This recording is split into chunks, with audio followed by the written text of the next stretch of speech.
know where the troops at. Is this the passing of the torch, right? Is this what this signifies?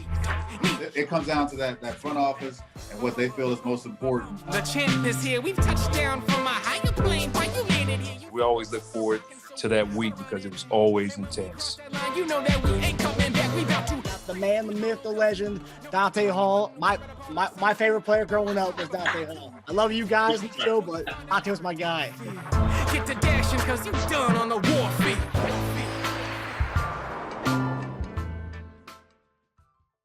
This episode of Chief Concerns is brought to you by BetOnline.AG. And we're back and better than ever. A new web interface for the rest of the NBA season and more props, odds, and lines than ever before.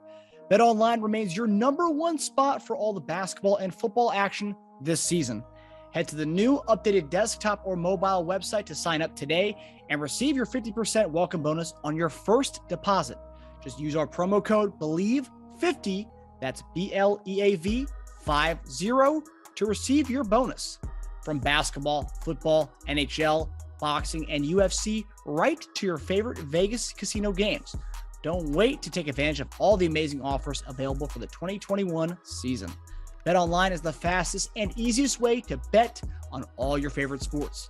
BetOnline, where the game starts. Hey everybody, welcome to Chief Concerns. I'm here with our hosts, former tight end Jason Dunn and former cornerback Eric Warfield. Fellas, how you doing? Good. I don't know about JD, but I'm tired. I just played 36. Dang. 36. Huh? Is that a new card game name? I know you went out there 36 holes on golf. Nah, a little chick that I know, she's 36 years old. I'm here for that story. Good one. Yeah. I hear you say, well done. Well done. There you go. Good for you. Your boy Steph Curry broke the all-time three-point record last night. How are you feeling about that? Oh, I was excited. You know what? These last few games haven't been as exciting until he actually got it. And I think he was stressing himself out so much to get it, to just go out and jack up shots where it made the game look bad because that's all, he's chasing instead of playing his game is when he actually shoots better. Mm-hmm. Yeah. So it was like he was having wide open shots. He was just missing them. But I don't know if it was just too much on his mind and just go ahead and conquer it. Yeah, I'm glad he got it done either way. Yeah, I didn't realize it, but after watching the game on Saturday, my Sixers going up against your Warriors, it was the first time a player had blocked 2 3-point attempts from Steph Curry in his career, and Matisse Thybulle did that during that game. I thought that was a nuts stat. Which is crazy because people know he's going to shoot the three. Yeah, they automatically know. But then it's like when he's chasing this record, it's almost like more incentive to play that. That three-pointer and block it or to guard him off of it than it is in a regular game. But he makes it look so easy when he's just go out and playing a regular game, then it's just chasing that record. We know how it is, though. I mean, when you know something's within your grasp, and it's like you just want to get there. You see them commercials where the lady was calling her kids, and she was so distorted, and they said it like a horror movie. Mm-mm. Well, that's what you sound like right now. You just All right, hold on. Hey man, you are all messed up right now. Let me do this. How about now? Is that better? Yeah, it's better. That's the 1, 2. Okay, here we go. We rock with this then. All right. Was your volume jacked up high or something? No, man. You know what? I don't know. I think my microphone, man, it ain't working. It ain't serving me any justice right now. So, but don't worry. Hey, I tell you what. Hey, listen. Go on, send me that $20 that you owe me from the Josh Gordon. Okay, so I can put you on a new microphone. Was that the bet, Jack? Was that the bet, Marcus? It was a bet, wasn't it? Yeah, that was the bet. I don't remember how much money it was though. I don't know if was it 20? 20. That's all it was. 20. You got Cash App? Huh? You got Cash App? I sure do. Yes, sir. You sure will get it. I appreciate it, man. Thank you. I was just looking to just go on cash in on that real quick. I want to make that point of it. Well, I mean, and at the end of last show, we kind of talked about it, but E got off right before we could talk about it. But the bet you guys had in the preseason that Lamar Jackson wouldn't have a 1,000-yard receiver, we're about 170 yards away from Marquise Brown getting the that 1,000 yards as a receiver. I think you guys put 100 on that one, if I'm not mistaken. Yeah, I remember that. Yep, the whole yard. And I'll take that too. We appreciate it. So we're gonna get us a new microphone, E. A courtesy of you. I appreciate it, brother. I appreciate it. These little nuggets you give me. You get it when it happens. Well, what's funny was during that game, we got a bunch of people tweeting at us about how you were right about your prediction. Dunstradamus, I was calling you on Twitter. Oh, I loved it, man. It was funny. That little thing you did with the Zoltan. Yeah. Got a kick out of that. It was funny. It was good. But I want to hear you say it one more time. What was that? What'd you say, Marcus? I was that right. Had nothing to do with him being in shape, knowing the playbook, nothing. That was like, okay, he hadn't gotten the ball in all these times. Just give him a little quick straight, let him get in his zone. Sometimes that's all it takes, man. Get the guy going. That's all it takes, though, man. That's all. I hope he's going. I know it, man. Now he's out this week, but you know what? Hey, look, he got a touchdown.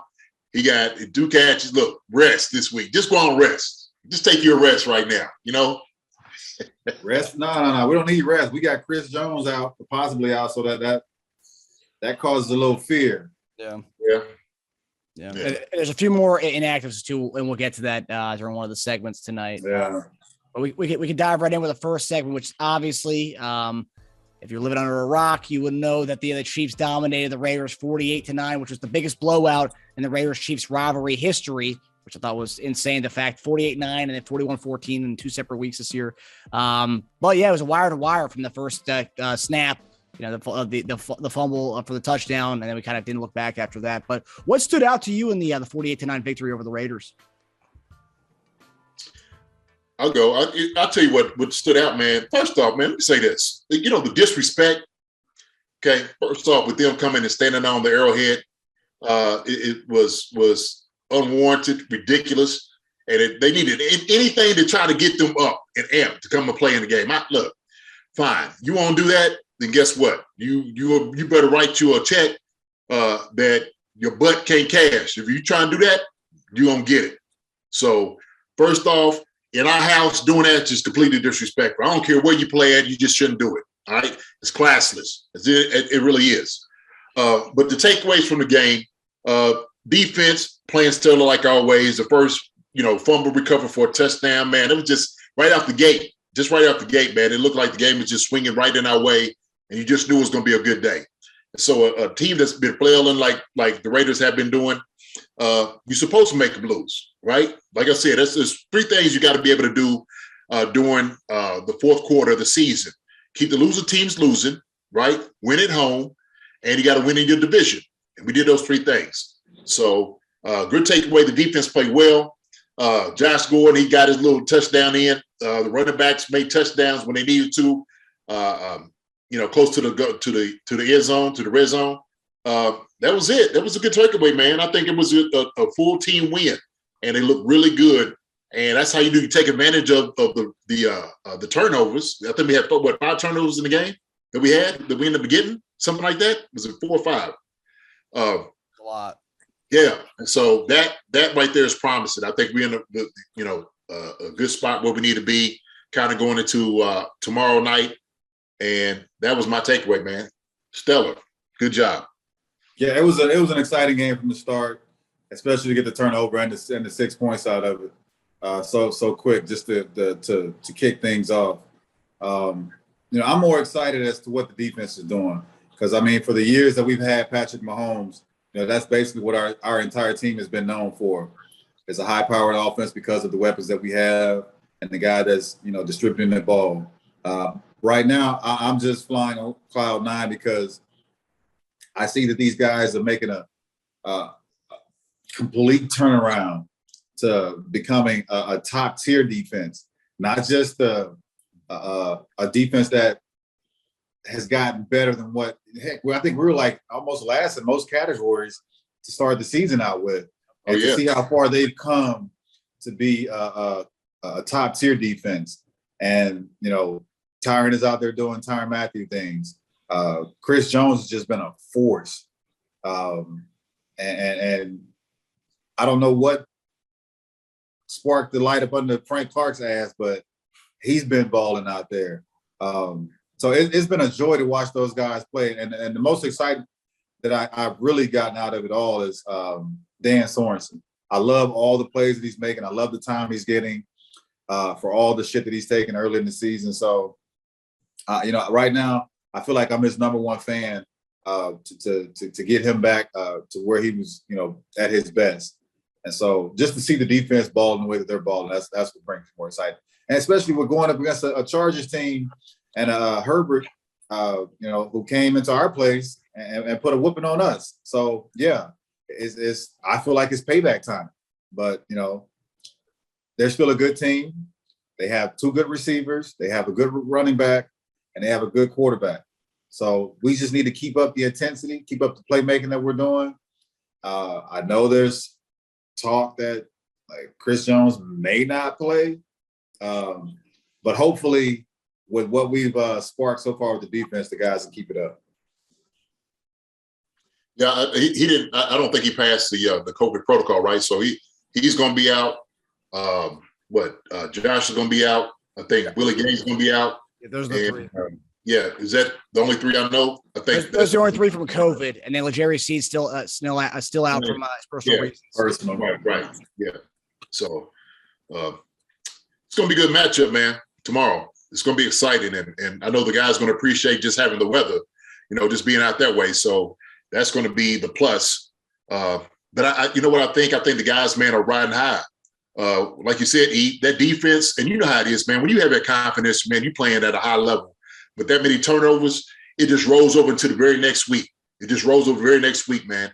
And what they just been doing for the past 6 games, been holding teams under 20 points. And so you've been doing it for 6 weeks in a row.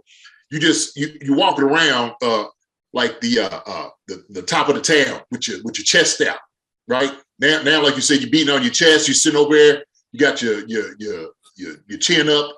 Now you're walking around proud like you should. And I think the defense, even when some of these guys are out the key places, these other guys are going to be able to step up. And so I'm looking right now with Chris being out, you know, Reed, Namdi, and all those guys getting a chance to come out there and see what they can do. You know, just keep this thing going, right?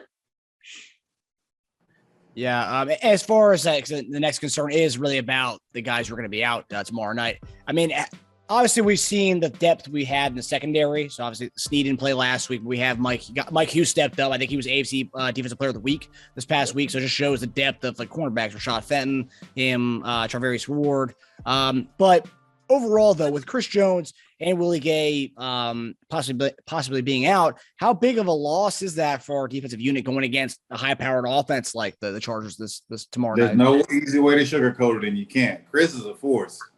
Chris is easily Aaron Donald's having another great year.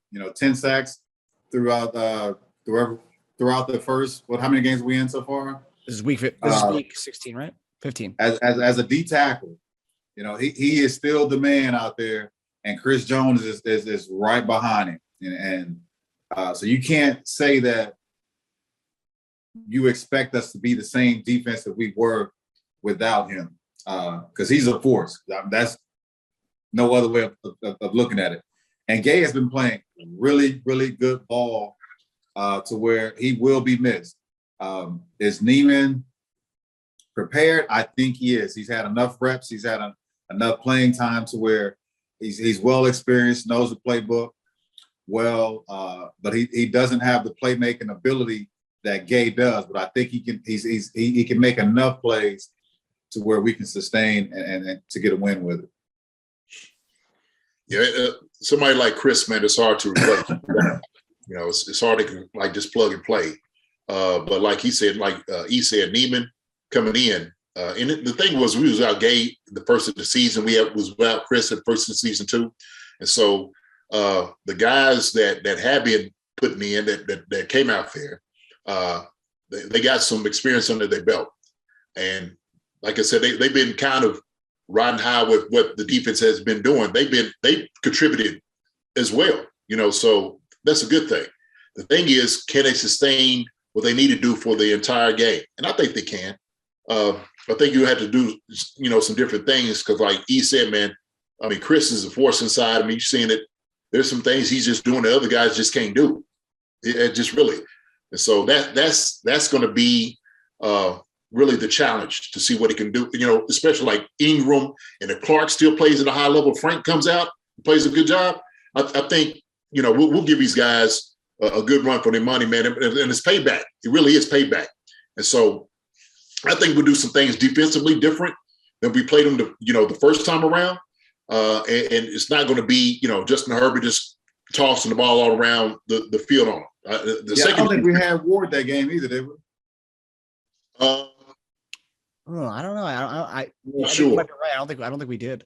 Yeah. I don't think we had him in that game. So he's stepping in to be a great addition to having Mike Williams and Keenan Allen out there. So, but go ahead, JD. My bad. No, it's good because those guys, Ward, they're going to challenge those guys. And like I said before, once you have that confidence of playing like you have been playing in the past 6 weeks, you just got a whole different feel about it, a whole different confidence when you're going up against these guys. Because we're going to get some good receivers. I mean, to be honest with you, I mean, Devontae Adams and the guys like that they have seen in these past few weeks, CD Lamb, I mean, come on now. So the thing is, Mike and them guys coming back in there, they're like, look, man, we ready for them this next time. All right? We the guys y'all need to beat. So it's not us catching up to you all. Y'all got to catch up to what we're doing. And so I think, going into the game, I'm going to give us an advantage, no doubt about it. And I think offensively, we're at an advantage too because now Patrick's seen what you've been able to throw at him. And so now he's more prepared. I think they're doing things, calling plays. At least this past week, I see things differently how they call the game. And I think that's just going to go ahead and go into it this week too. But I don't care who you play. It's always hard to beat a team twice. And, they got lucky. They escaped out of here the first time. But I don't think they're going to be so lucky playing against them this week, tomorrow. They had a stat Monday night with the Cardinals. Undefeated on the road and got their losses at home. We're kind of in the same boat, aren't we? I think all the losses that we have are at home. Yep. Most of them. So we have the. I know this is a road game, but we have all that momentum in Arrowhead, and being at home, we got to find a way to, play our best game when we're at home, man. Hey, win within your division, right? Fourth quarter football, win within your division. That's got to be one of the keys. That's true. Win on the road, you got to get turnovers, and so we got some ball hawks, man. We start doing that, and the thing is, you sustain drives. Protect the football. If we protect the football, that's the main thing offensively.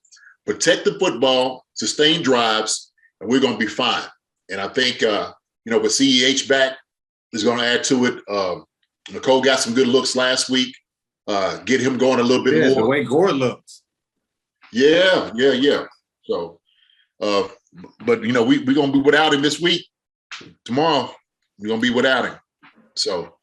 But look, we still got the weapons. We still got the best weapons against Joe. We still got the best weapons on that field, bar none. Okay, seriously. So, and a good thing about not a good thing, but the cancellation. If we're going to cancel out Chris Jones, they're without their left tackle. They're starting left tackle this week against us as well. I would say the one drawback to not having Willie Gay is you got a running back like Austin Eckler, who's, so versatile. He can play all over the place. And a guy like Willie Gay, who's an athletic linebacker, he could guard him in space. So that's going to kind of be problematic for Neiman. And looking at the numbers, Mike Williams did kind of take our lunch money last time we played him to get 9 for 129, and then he gave 2 touchdowns that game. So, I mean, this is payback.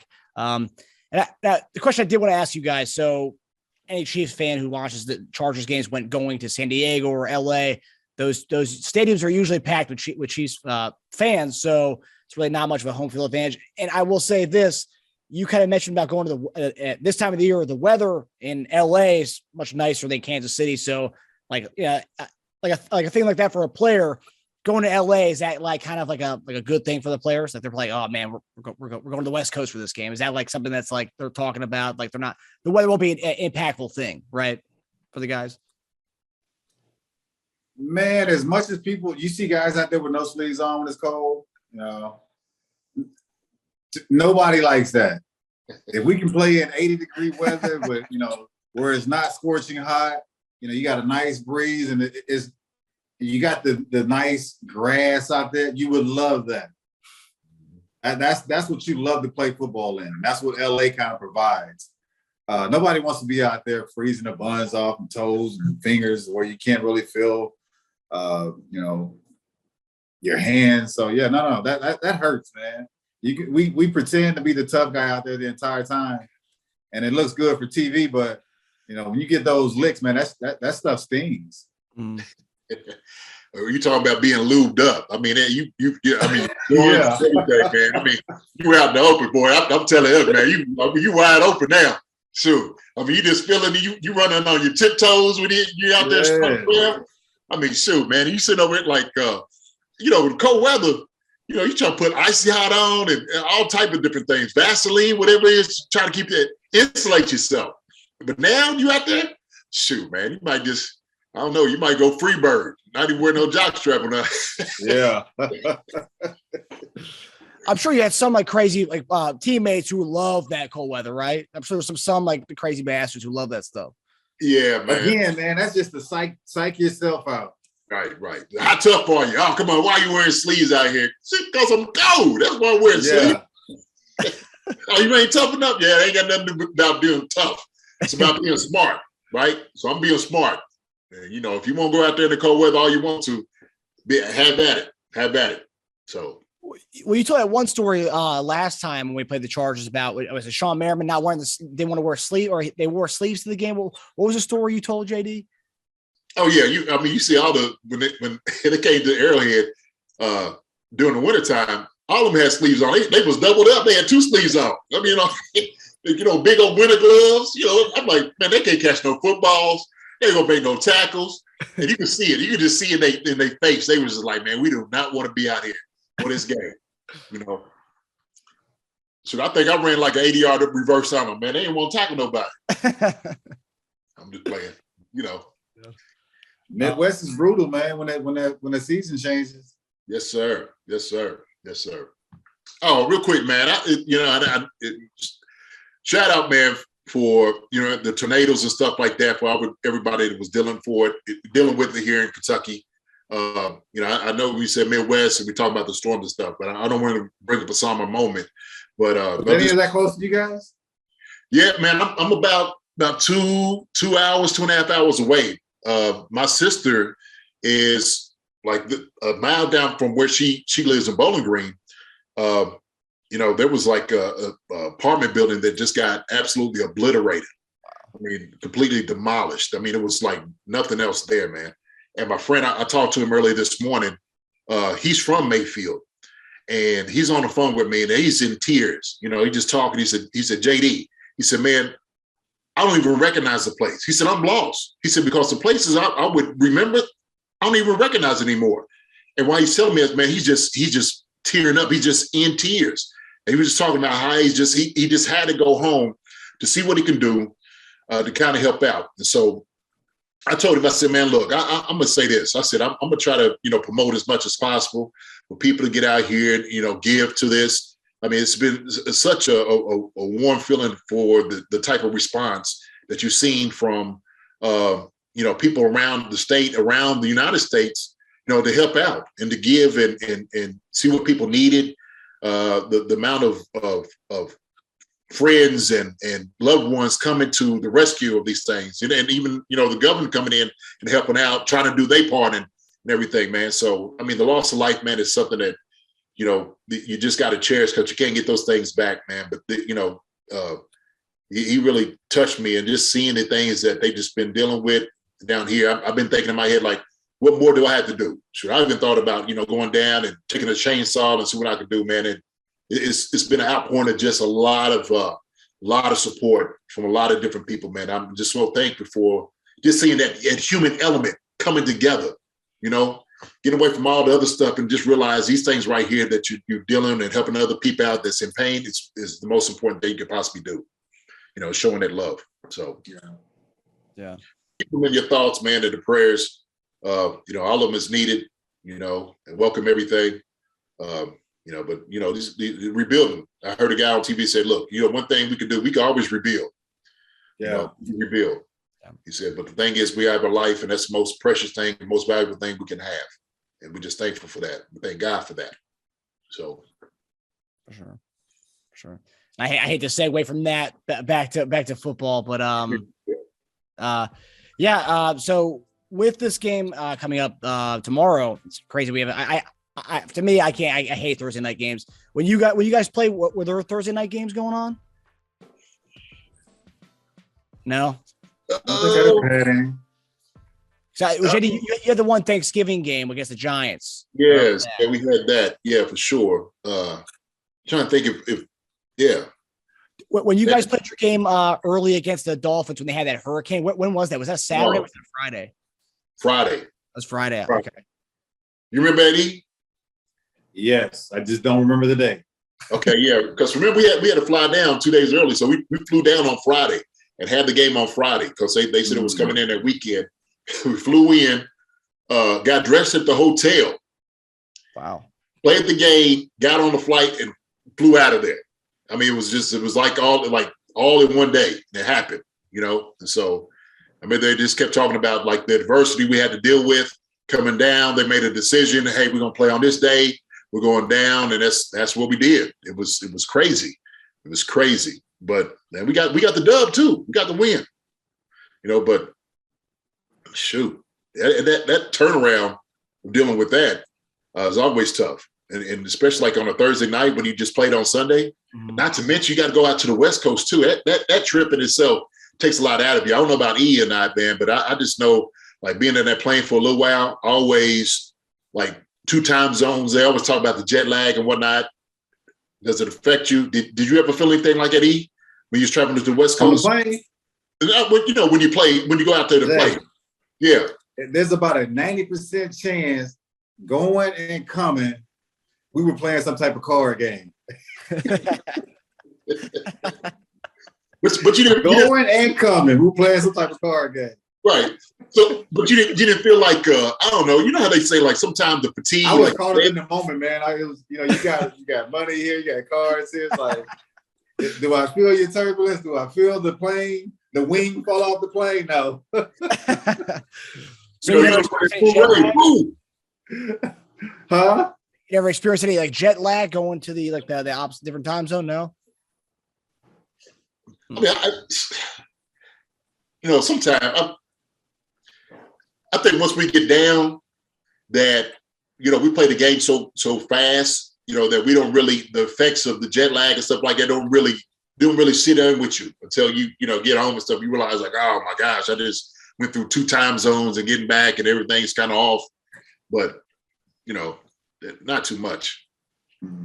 So you don't see it playing a factor, the short week and on top of that having to travel, you don't see that being a factor in anything?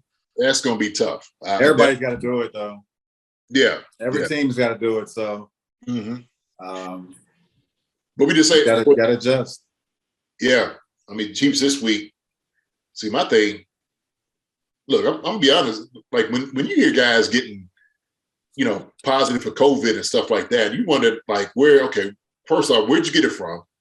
Okay. Who you been around, who you been exposed? There's going to be some more numbers coming up, right now. It's always a thought of it, because I mean, I'm assuming they doing testing every single day, especially somebody that's been around them. Like now we got to test everybody every single day so we don't have an outbreak with everything else. Who was that? Is that the Rams? They dealing with that right now, aren't they? It's like protocol. They did everything remotely. Nobody came into the office, and everybody they've been doing like practice and studying the past 2 or 3 days at home because it's been going around. So. Well, the Rams had that the day of their game Monday night. They had like 5 guys go out with COVID, and then over the last few days, we've seen the Browns. I think they have like up to 10 to like 11 guys out with COVID right now, including Baker Mayfield as well as their head coach. Really? Wow. Yeah. Yeah, it's crazy.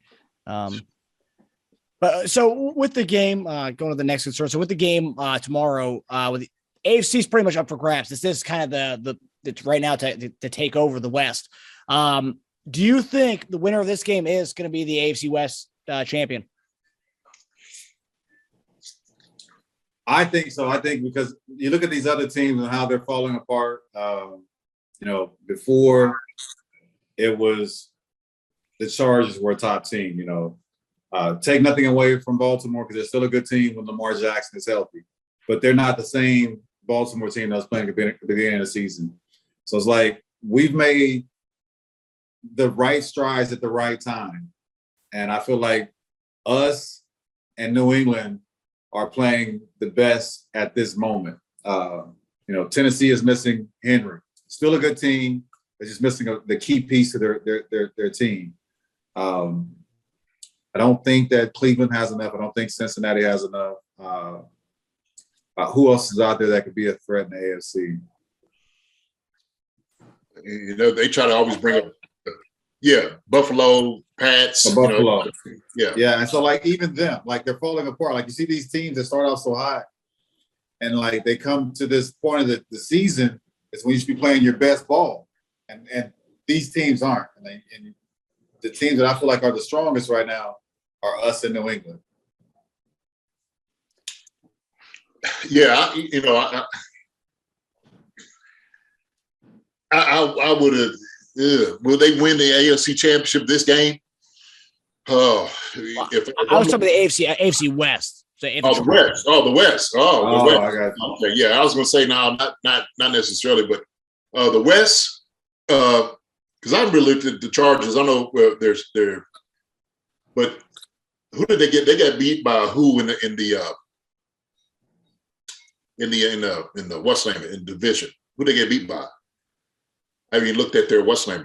That's why I wanted to look at the record. The games they lost as far as in division. They lost to the Broncos. I know little Pat had 2 picks that game, right? Yeah, 28-13. Yeah, that's okay. That's the only loss they've had in the division so far. All right, so that would probably They play us, Houston, Denver, and Las Vegas to finish out the season. So they still have 2 more division games after our game. Right.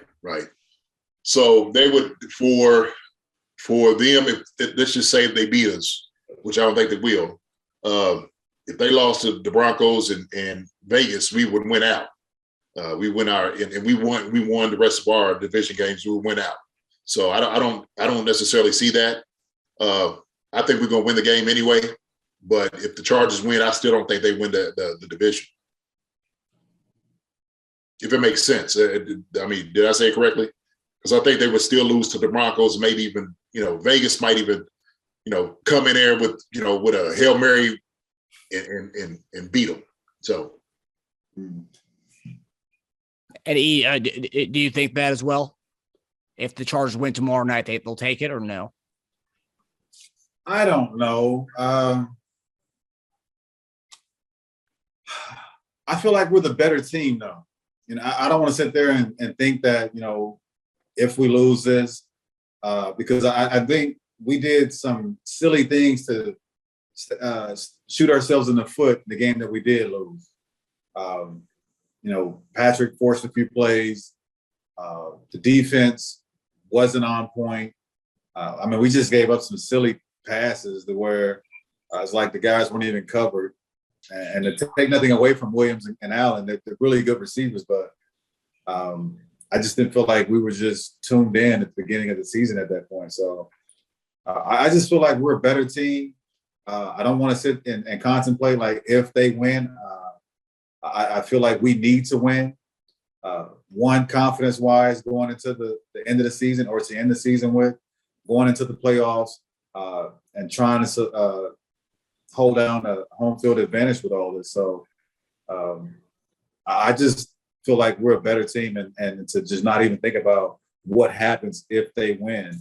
Because I just think that we need this for the things that we're looking forward to going into the playoffs. Yeah. And plus, winning this game gives us a 2-game buffer within the division with that's huge. I did have a question. So everyone kind of talks about how it was a complete game on Sunday against the Raiders. The offense is still, I mean, maybe it's just I still have my 2020 and 2019 goggles on when I watch the offense. I'm still waiting for, some like, I mean, I'm still waiting for this, a 400-yard performance from Patrick, throwing bombs to Tyreek, throwing bombs to Kelsey.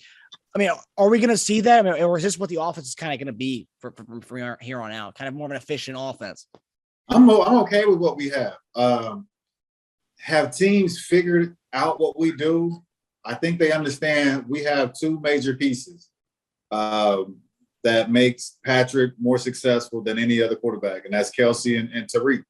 And if you can double those guys and let those other ones beat you, you kind of minimize the offense. And that's what we've gotten throughout this season.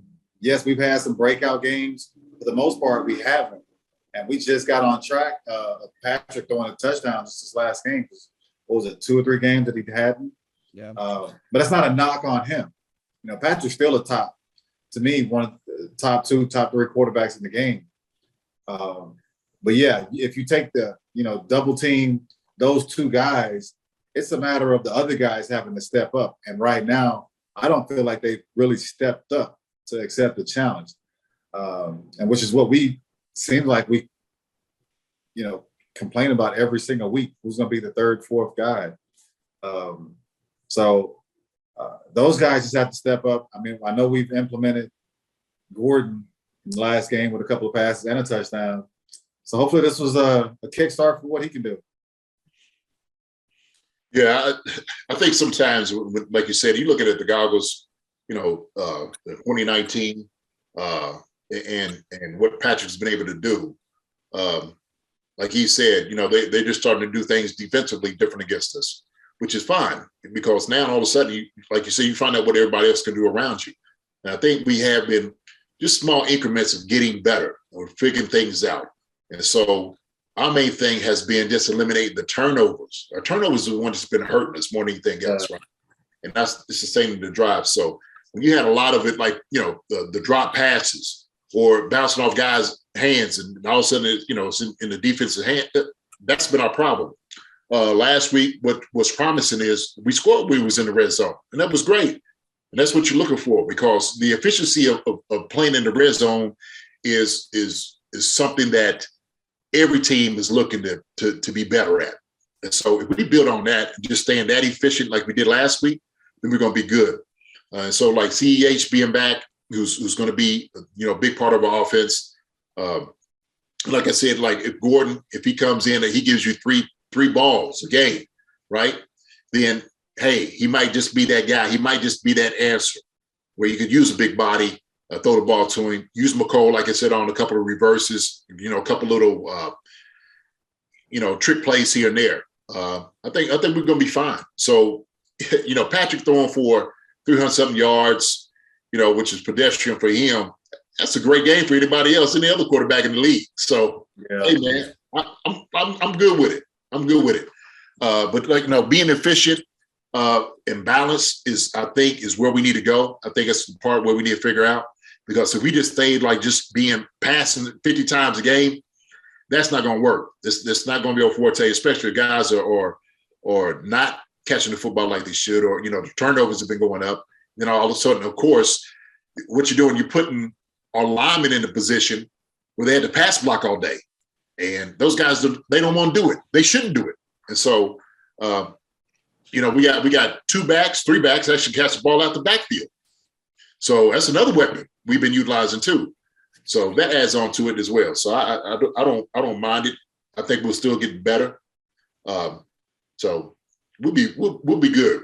Playoffs will be humming like we need to be. And do you think they were using Gore? Because I've seen some people online saying how Derek Gore was used. They love the fact that he was utilized a lot last game. Do you think he was actually being utilized as far as like being in the rotation with the guys, or is it more we were blowing them out and we were just giving him some burn? I think both. To be honest with you, I think he was getting some burn, but it's like, okay, let's see what this guy can do, right? We seen CEH Williams come in, maybe they'll get as many yards. So I think, to be honest with you, E, you've been talking about like that back that has that balance. I think Gore has a little bit more of that balance where he can he seemed like a more natural runner than everybody else. He seemed like he has better vision. And what I didn't quite like, and I'll say this, here's my being, critiquing, is it just seemed like some of the runs, our running backs didn't really hit the hole, with no vision running. It seemed like it was a lot of like delay, like handoffs. It was like that little, like, oh man, I don't know.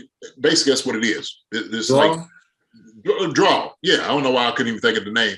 That's what it was like, delay draw. Like, and I was just like, man, what is this? Like, run downhill. Trey Smith, Creed, Thuney, run downhill. Run downhill on these guys. If you delay, you're taking away from the back actually hitting the hole as hard as he can. And so when you got a guy back there dancing, you don't want him dancing. Hit the hole. Hit the hole. Like I said, man, turn the grass on fire with your feet. So I think we need to do a little bit more of that. Hit the hole. Would you say Gore is kind of the all-around back you've been kind of referring to? That you? I mean, he's good, and I feel like having CH and Williams and those other guys playing the way that they're playing, that they deserve their time. They deserve their carries. But for what Gore's done when he's played, he's shown that he's a playmaker. He's shown that he gets positive yards when he does touch the rock. So you got to try to find a way to put him in. We don't know the status of people going into each game. And so you can have that core of guys where you count on each one of your running backs that you put in, whether it's in the backfield or tossing the rocks for them. You want to get those guys playing time. It sucks that it came late for Gore, where he got put into the game, but that was due to injuries. And he showed his worth. And right now, we have to get CEH back involved with as many carries that we can, because he's our feature back.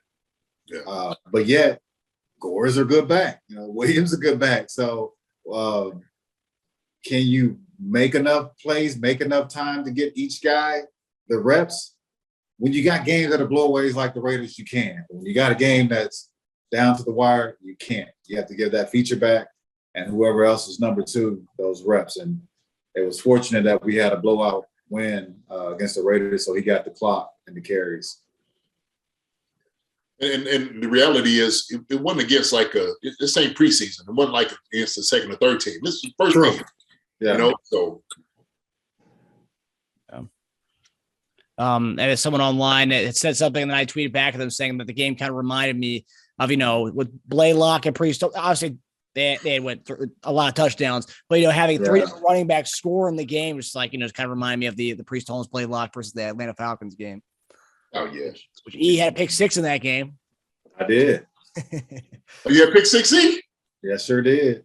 Yeah, we want to shut him down, send them packing. But also too, they kept saying how they was the number one defense too at that time, and so that was another thing when they came in. So they came in strutting and all of that. Man, we hung up 5, I think, first half on them. Put it on. Took him out to the shed. Yeah. I said, I think we let the ball boy come in and run a couple plays. You get in there. Go on, get you some of it too. Go ahead. Do a little bit of this.